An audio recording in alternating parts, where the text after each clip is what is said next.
नमस्कार बच्चों, method digital class में आपका स्वागत है। हम चतुर्थ पाठ पढ़ रहे थे और पाठ का नाम क्या था आपके? जम्भश्व सिंह दंतास्ते गणिष्यते, ये पाठ था। हमने पढ़ा था कि दुष्यंत इंद्र की सहायता करके आते वक्त मारीची आश्रम में रुकते हैं और वहाँ पे उनका सामना एक सिंह के बच्चे से खेलते हुए बालक से होता है और बाद में धीरे धीरे पता चलता है कि वो बालक और कोई नहीं, उनका स्वयं का पुत्र है। और इसके बाद में हमने कठिन शब्दार्थ देखे थे और वस्तुनिष्ठ प्रश्न देख लिए थे हमने। आज हम लघुत्रात्मक प्रश्न देखेंगे। तो प्रथम क्वेश्चन है आपके, देखिए, बालकः कस्य वंशस्य आसीत्। बालकः कस्य वंशस्य आसीत्, बालक किस वंश का था, यानी कौन से वंश से ताल्लुक रखता था। तो कौन से रखता था? पुरुवंशस्य। क्या उत्तर हो जाएगा? बालकः पुरुवंशस्य वंशस्य आसीत्, बालक पुरुवंश का था। दूसरा देखो, सर्वदमनस्य मणिबंधे किम आबद्धम आसीत्।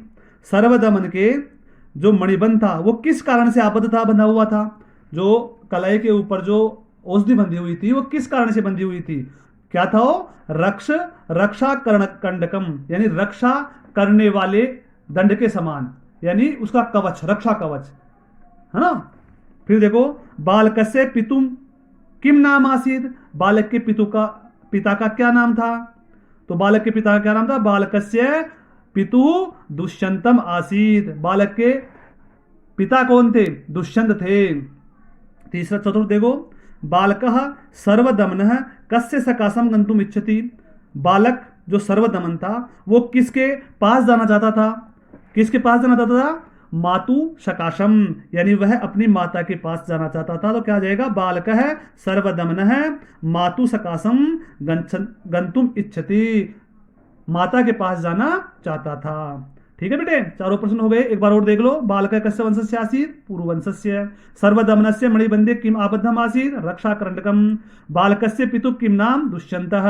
बालक सर्वदमनः कस्य सकाशम गंतुम इच्छति? मातु सकाशम, माता के पास में।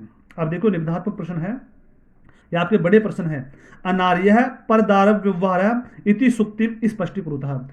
जो अनार्य, जो दूसरे की पत्नी है, उसके साथ में कैसा व्यवहार हो, इस सुक्ति को स्पष्ट कीजिए। तो देखो बेटे, इसका उत्तर है आपके,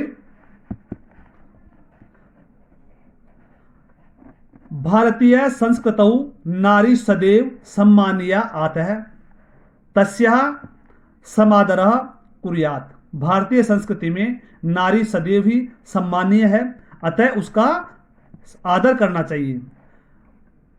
परकलत्रम, दूसरे की नारी तू अतितरम आदरणीय भवती। दूसरे की जो पत्नी होती है वो तो अत्यधिक आदरणीय होती है। परदारस्व तू मातृवत मन्यते, दूसरे की पत्नी को माता के समान मानना चाहिए। अतः तस्य विषये आवश्यकः प्रच्छया अनेकः का जायते, तो उसके विषय में आवश्यक है कि हर प्रकार की शंका का ज्ञान हो। नताम प्रतिकापि शंकाम कुर्यात है, उसके ऊपर कभी भी हमें शंका नहीं करनी चाहिए। तो ये आपकी जो सुक्ति है परदा व्यवहार से, तो उसका उत्तर है आपके अनार्य परदा व्यवहार है। दूसरा क्वेश्चन है, बालकस्य सर्वदमनस्य रक्षाकरंडकस्य कीदृश विशेषता आसीत्। बालक जो सर्वदमन था, उसका जो रक्षा कवच था कलाई पे बंधा हुआ, वो उसमें किस प्रकार की विशेषता थी? तो देखिए क्या थी वो। तो आप देखिए इसमें, सर्वदमनस्य मणिबंधे यत रक्षाकरंडकम आबद्धम आसीत्। सर्वदमन के जो मणिबंधे, यानी कलाई के ऊपर बंधा हुआ जो रक्षा कवच था वो था। अतः बालकस्य अशुभात रक्षाया करते ततः उसको, बालकस्य, बालक की अशुभ से रक्षा करने के लिए भगवतः मारीचेन अपराजिता नाम औषधेयम युक्तम आबद्धम आसीत्। उसको भगवान मारीची द्वारा अपराजित नाम की औषधि से युक्त आबद्ध किया, बांध दिया उसको। एताम औषधिम माता पितरा व आत्मानम च वर्जित्वा, इस औषधि को माता पिता और स्वयं के अलावा छोड़ करके अपरो भूमि पतितः न गृह्णष्यति, कोई दूसरा भूमि पर गिरी हुई को नहीं उठा सकता। न गृह्णीष्यति यदि कोपि गृह्णयति ततः इदम तम सर्पो भूत्वा दस्ति। यदि कोई भी उसको ग्रहण कर ले, उठा ले, तो वह सांप बन करके उसको डस लेगी, अर्थात उसको खत्म कर देगी। इसलिए हमें उसको कभी भी नहीं, दूसरा कोई उसको नहीं छीन सकता, नहीं उठा सकता। तो बेटे आपके दोनों निर्धारक प्रश्नों के उत्तर थे। अब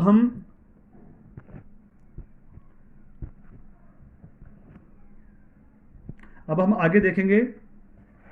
अब आपके व्याकरणात्मक प्रश्न है कुछ, तो एक बार उनको देख ले।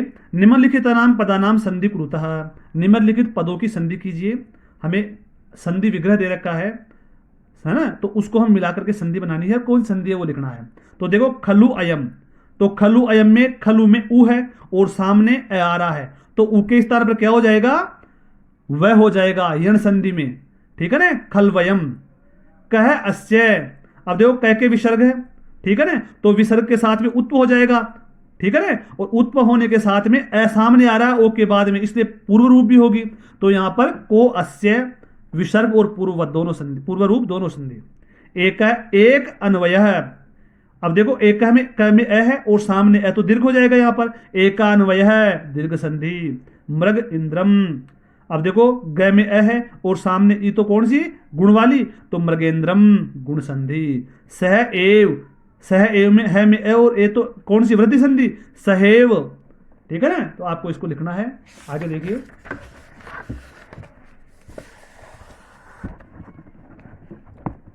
अब देखिए निम्नलिखिता नाम पदानाम प्रकृति प्रत्यय निर्दिष्टः। निम्नलिखित जो पद हैं उनका प्रकृति प्रत्यय लिखना है आपको, कि कौन सी धातु शब्द है और साथ में प्रत्यय कौन सा लगा हुआ है, ये आपको इसमें फिल करना है।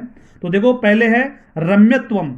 रम्यत्वम में रम धातु है, ठीक है ना। यत प्रत्यय, यत और त्वत प्रत्यय, यत और त्व प्रत्यय, ठीक है ना।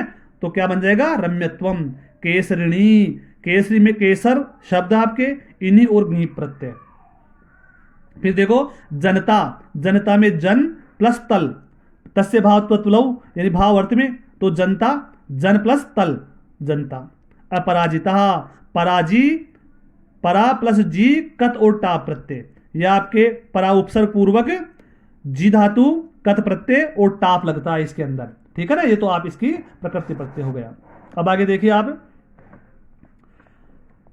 निम्नलिखित नाम पदानाम वाक्यम प्रयोगम कुरुतः है। निम्नलिखित पदों को हमें वाक्य में प्रयोग करना है। तो जो शब्द दे रखा है उसका प्रयोग करते हुए हमें छोटे छोटे वाक्य बनाने हैं। तो देखो बाल है, जैसे मोहन वीर बाल आसीत, मोहन वीर बालक है। जैसे सोहन धैर्यशाली बाल आसीत, सोहन धैर्यशाली बालक है। इस प्रकार में बनाने हैं। अपत्यम, अपत्यम का अर्थ होता है पत्नी। अर्जुन है पुत्र अपत्य। अर्जुन है प्रथाया अपत्य है, अर्जुन प्रथा, प्रथा उसकी माता का नाम कहते थे उसको, तो प्रथा पुत्र भी कहते थे ना, तो उसका पुत्र है। विषय देश, भारत है अस्माकम विषय आसीत, भारत हमारा देश है। भारत क्या है, हमारा देश है। तो विषय का प्रयोग करते हुए हम वाक्य बनाएंगे। सर्प है, सर्प शीतेन सर्प निष्क्रिय जाता है। शीत में यानी शीतकाल में, सर्दी के अंदर जो सर्प है वो निष्क्रिय हो जाता है, ठीक है बेटा। आगे देखिए अब, निम्नलिखित नाम पदानाम समास विधेय। निम्नलिखित पदों का हमें समास करना है। माता च पिता च, माता पितरौ पितरौ, हमें ये सब विग्रह है और समस्त पद लिखना है आपको। तो आगे कौन सा द्वंद, चार द्वंद बताया था ना मैंने, माता दोनों की तरफ में, दोनों के साथ में च जुड़ा हुआ है, तो माता च पिता च माता पितरौ, और एक शेष में हो जाएगा क्या, पितरौ। रामस्य कृष्णश्च, राम कृष्णौ, राम और कृष्ण, राम कृष्णौ। राजा च असौ ऋषि, राज इसमें क्रमधारी हो जाएगा, ठीक है ना। राजा च असौ राज ऋषि। उद्वेगेन सहितम, उद्वेग यानी मतलब उद्वेग क्रोध सहित, तो सोद्वेगम, क्या बन जाएगा, सोद्वेगम, ठीक है ना। तो यह आपका पाठ पूरा हो गया बेटे। आपको इसका वर्क करना है, और हिंदी शरणार्थ भी जो है वो बताया था मैंने आपको। आप शनिवार के दिन रखा करो इसको, ठीक है ना। शनिवार को वर्क जो मेरे पास सेंड किया करो, तो वो आप उसमें शनिवार को रखा करो, ठीक है बेटे। धन्यवाद बेटे।